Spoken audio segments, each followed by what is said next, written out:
Hey everyone, thank you for joining me for this training seminar. This will be a series of videos covering the significance of Christ's resurrection. My goal for this video series is to provide an introduction to the New Testament's theology of Christ's resurrection. That is, the meaning of his resurrection, its significance, its implications, really answering the question, why does Christ's resurrection matter?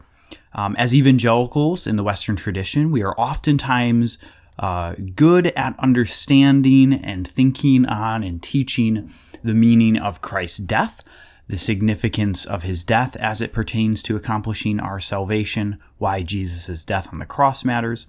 In my experience, we're oftentimes less skillful and less knowledgeable when it comes to understanding the significance of Christ's resurrection, outside of simply pointing back to the significance of the cross. But we're less able to explain why Christ's resurrection in itself matters and what it contributes to our salvation. And so I hope to, again, provide an introduction to that theology. I hope to do so by exposing you to the various ways that the New Testament speaks about the resurrection of Christ. Admittedly, you may find some of this unsatisfying because we're only going to be dipping our toes into each of these things.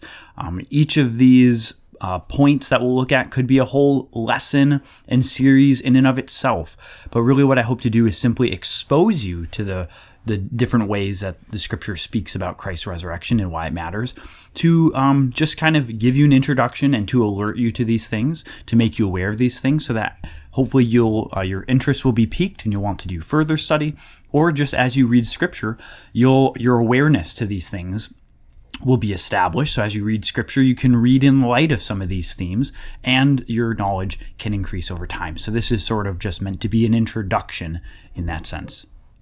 As I've looked at the New Testament, I have identified 19 different ways that the New Testament speaks about the significance of Christ's resurrection. I'm sure there are others or different ways other people could group these things, but I've broken it down into 19. And so this is the introductory video, just kind of telling you what we're going to be doing through this series of videos, but there'll be 19 videos to follow, each of them breaking down one of those categories. In addition to these videos, I also have a handout that I've made. You can find that on my website, kirkmillerblog.com.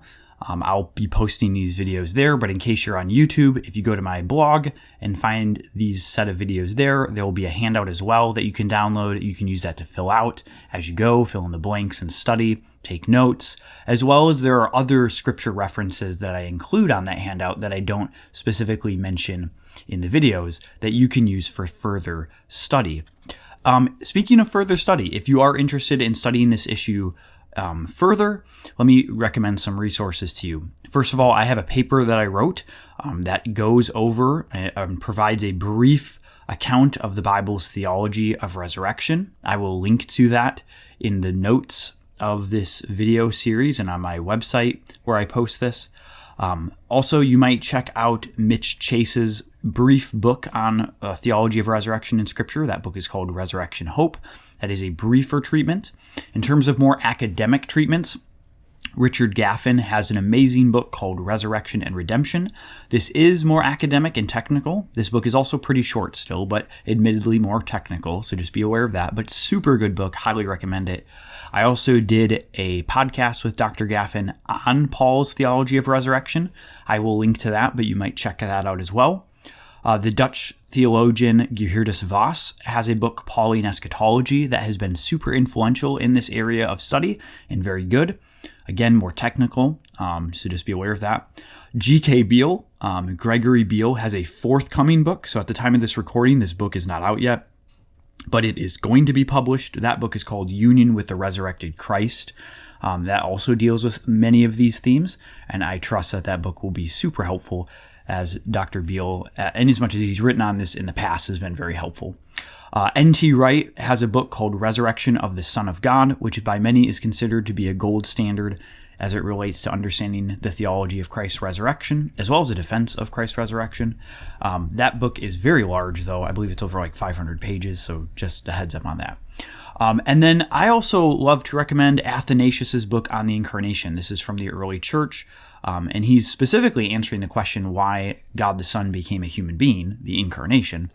But it also, in as much as the Incarnation is the God the Son taking on human flesh, eventually then to die and raise from the dead, it also addresses resurrection theology, and I find it super helpful, and so I would encourage you to pick that up as well.